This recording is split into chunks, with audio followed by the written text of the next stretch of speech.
Assalomu alaykum aziz yurtdoshlar. Bugun men pensiya olayotgan, pensiyaga chiqishga tayyorlanayotgan yoki ota-onasining hujjatlarini tartibga solayotgan har bir inson uchun juda muhim masalani tushuntirib beraman. Gap oddiy masala emas. Ayrim hujjatlar bo'lmasa, ish staji yoki ayrim davrlar pensiyaga ustama hisoblashda inobatga olinmasligi mumkin. Bu esa har oy olinadigan pul miqdoriga bevosita ta'sir qiladi. Shuning uchun bu videoni oxirigacha ko'ring. Chunki birgina hujjat yetishmagani sabab odam yillar davomida kamroq pensiya olib yurishi mumkin. Kanalga hoziroq obuna bo'ling. Videoga like bosing. Chunki men bu yerda murakkab pensiya masalalarini oddiy tilda amaliy misollar bilan tushuntirib boraman. Men ko'p marta shunday holatga duch kelganman. Odam 30-35 yil ishlagan. Lekin pensiya tayinlash yoki qayta hisoblash vaqtida ayrim yillari tan olinmaydi. Nega? Chunki faqat og'zaki gap eski tanishlarning tasdig'i. Men shu joyda ishlaganman degan bayonot yoki uyda saqlangan noaniq qog'oz yetarli bo'lmaydi. Pensiya tizimida har bir davr hujjat bilan tasdiqlanishi kerak. Ayniqsa ustama qo'shimcha haq, imtiyozli hisoblash. Zararli mehnat sharoiti, uzoq yillik staj, harbiy xizmat, bolani parvarishlash davri, oliy o'quv yurtida o'qigan davr kabi masalalarda hujjatning shakli va mazmuni juda muhim. Ilgari ko'p narsalar qog'oz mehnat daftarchasi orqali hal bo'lardi.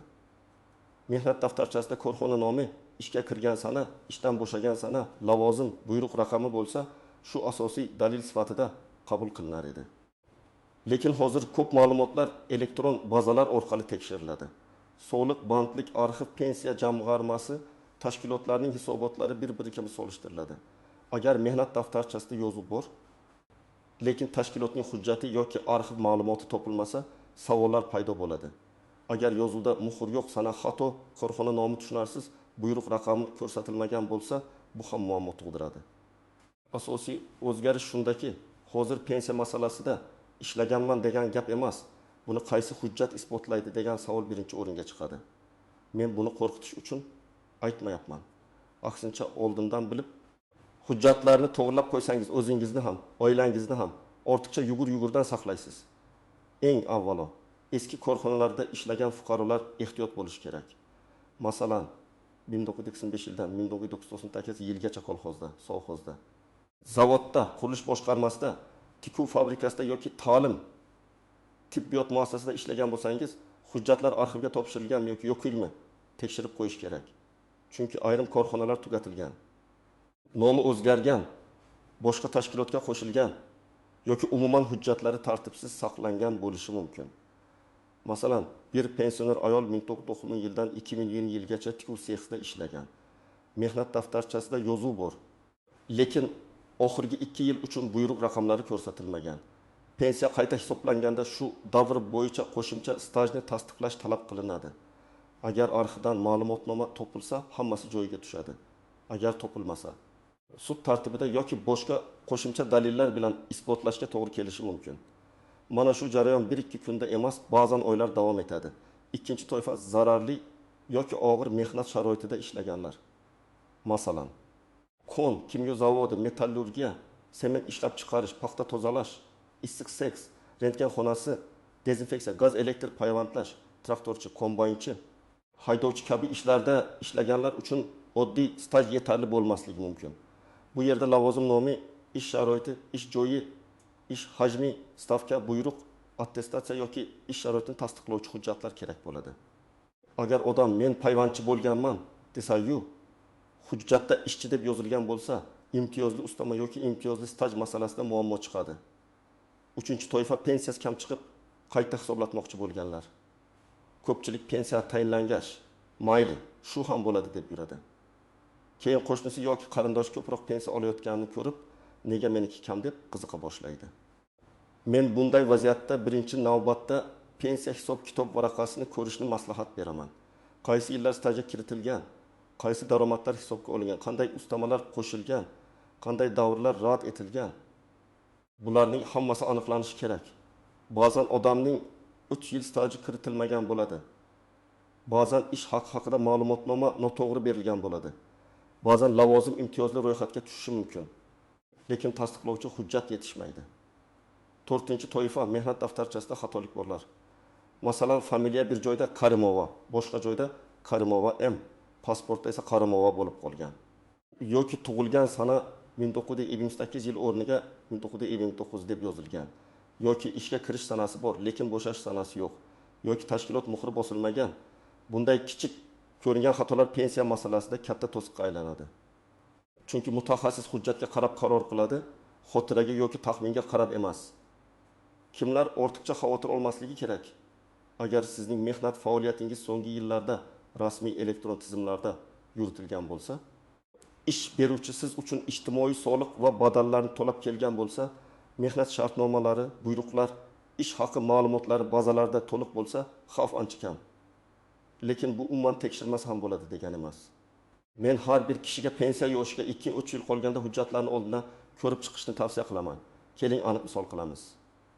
Ali aka 62 yoshga kiryapti.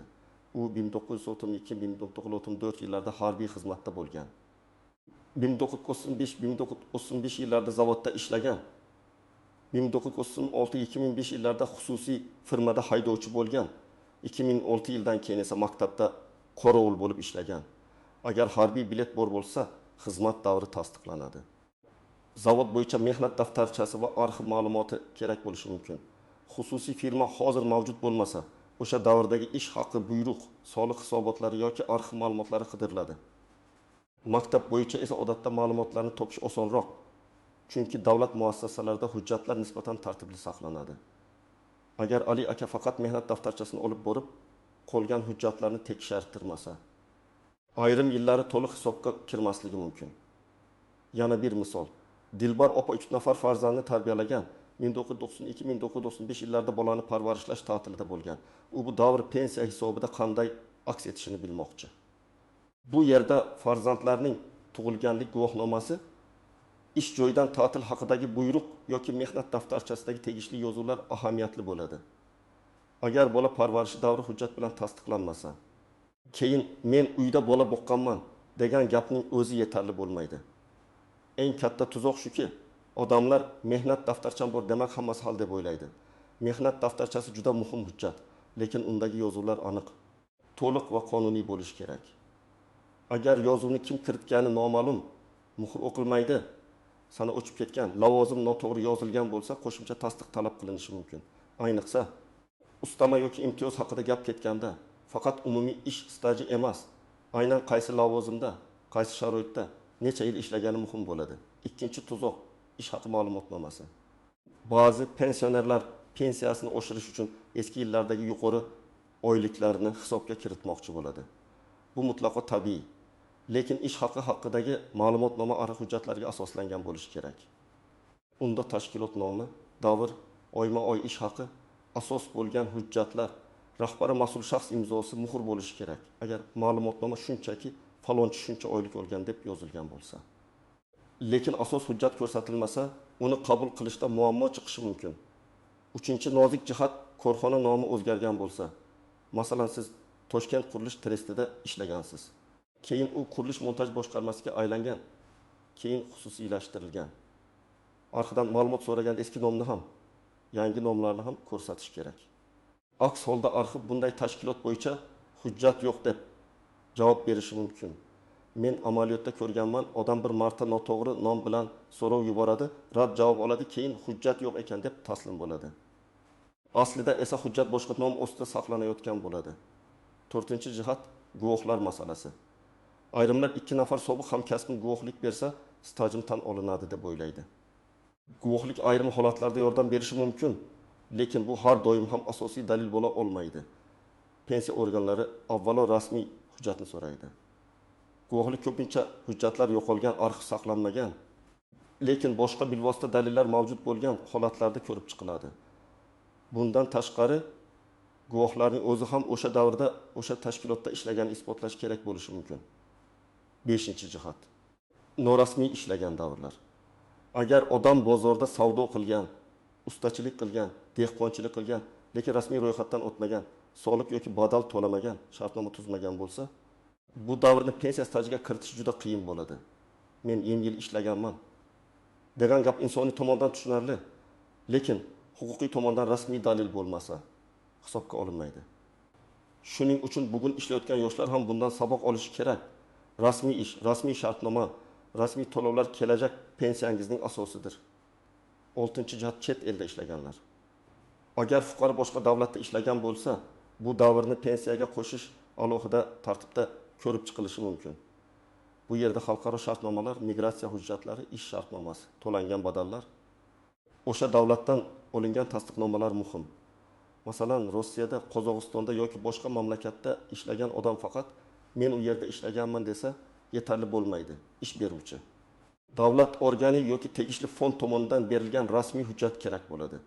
Hujjatlar tarjima qilinishi, notariat tasdiqlanishi yoki belgilangan tartibda tan olinishi talab qilinishi mumkin.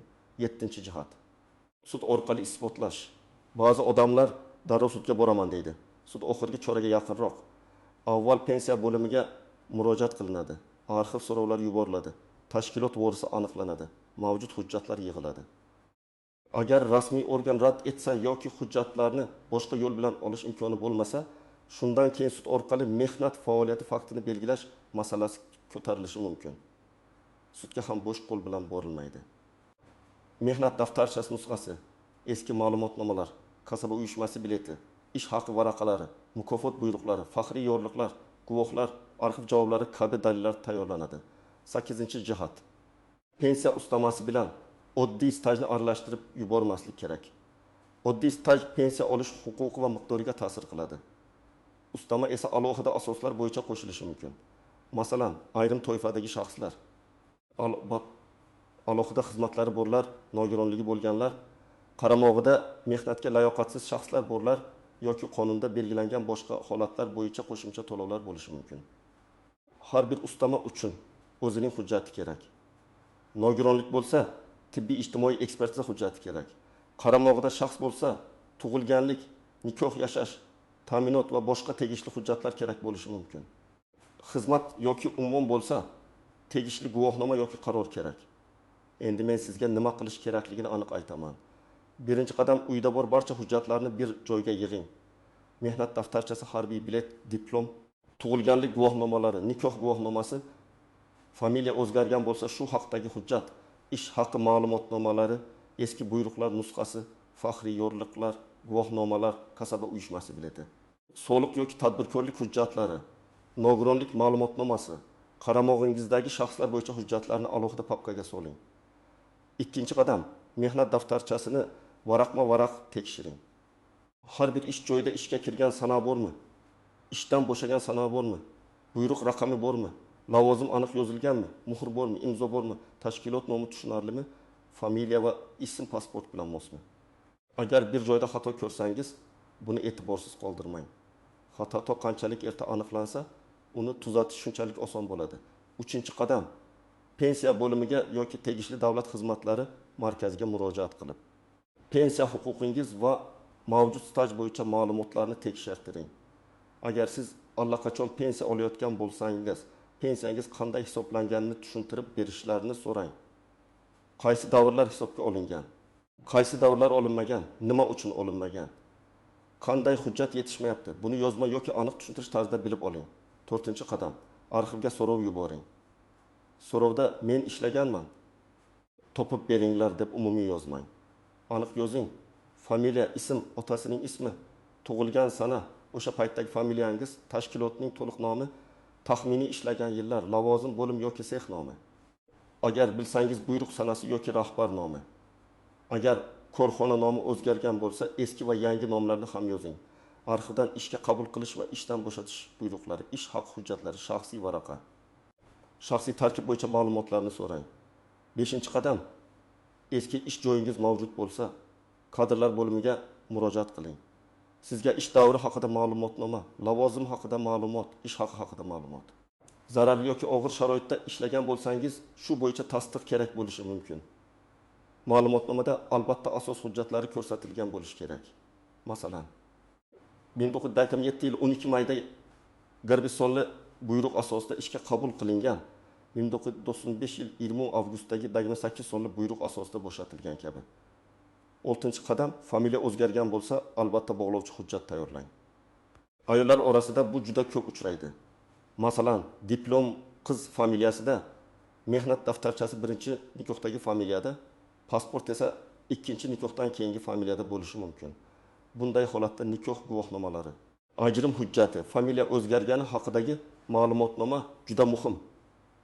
Aks holda bir hujjatdagi odam bilan boshqa hujjatdagi odam bir shaxs ekanini isbotlashga to'g'ri keladi. 7-qadam rad javobi olsangiz, og'zaki gap bilan cheklanib qolmang. Bo'lmaydi deyishdi deb uyga qaytib ketmang. Nima sababdan bo'lmasligini aniqlang. Qaysi norma bo'yicha rad etilyapti? Qaysi idoradan ma'lumot olib kelish kerak? Imkon bo'lsa, yozma javob so'rang. Yozma javob keyingi bosqichda, masalan, yuqori tashkilotga shikoyat qilish yoki sudga murojaat qilishda kerak bo'ladi. 8-qadam hujjatlarni nusxa ko'chirib alohida saqlang. Asli hujjatlarni har joyga topshirib yubormang. Agar asl nusxa talab qilinsa, qabul qilgan shaxsdan tilxat yoki ro'yxat asosida topshiring. Hujjatlar yo'qolib qolsa, uni tiklash yanada qiyinlashadi. Men har doim skaner qilingan elektron nusxani ham saqlashni maslahat beraman.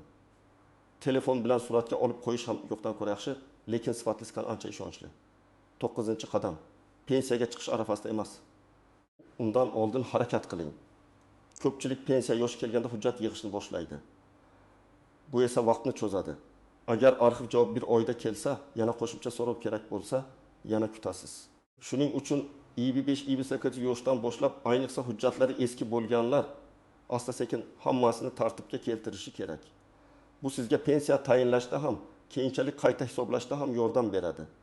10-qadam. Agar o'zingiz tushunmasangiz, mutaxassisdan maslahat oling. Har bir holatning o'z nozik tomoni bor. Bir odamga kerak bo'lgan hujjat boshqasiga kerak bo'lmasligi mumkin. Bir lavozim imtiyozli hisoblanishi mumkin. Boshqasi esa nomi o'xshash bo'lsa ham imtiyozga tushmasligi mumkin. Shuning uchun hujjatlarni ko'rsatib, aniq vaziyat bo'yicha maslahat olish ko'p vaqt va asabni tejaydi. Men yana bir muhim narsani alohida ta'kidlayman. Pensiya masalasida vaqt pul degani. Agar sizga bugun qo'shimcha 1 ming so'm yoki 300 ming so'm ustama hisoblanishi mumkin bo'lsa, lekin hujjat yetishmagani uchun bu amalga oshmayotgan bo'lsa, 1 yil ichida bu 20 million 800 ming so'mdan 3 million 600 ming so'mgacha farq qilishi mumkin. 5 yil davomida esa bu ancha katta summa bo'ladi. Shuning uchun keyin ko'raman deb yurish zarar keltiradi. Yana bir hayotiy vaziyatni olaylik. Bir kishi 12 yil traktorchi bo'lib ishlagan. Mehnat daftarchasida mexanizator deb yozilgan. U imtiyozli shartlarda pensiya yoki qo'shimcha hisob-kitob bo'lishi mumkin deb o'ylaydi.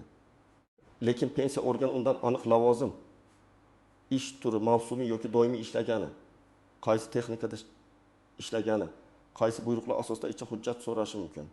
Agar arxivda faqat ishchi deb ketgan bo'lsa, masala murakkablashadi. Demak, lavozim nomining o'zi ham juda muhim.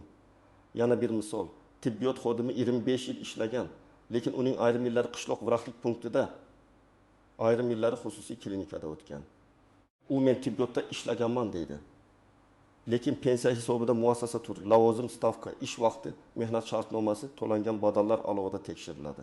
Xususiy klinika rasmiy ishlatmagan bo'lsa yoki to'lovlar to'liq yuritilmagan bo'lsa, keyin bu davrni isbotlash qiyinlashadi. Shuning uchun men pensionerlarga ham, hali pensiyaga chiqmaganlarga ham bir gapni doim aytaman.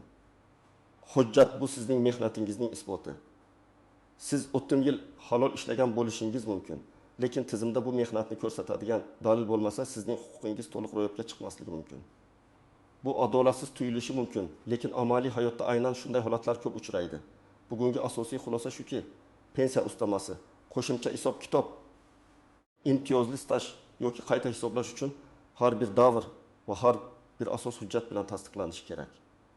Mehnat daftarchasi, arxiv ma'lumoti, ish haqi ma'lumotnomasi, buyruqlar, guvohnomalar, familiya o'zgarishi haqidagi hujjatlar, bularning hammasi muhim.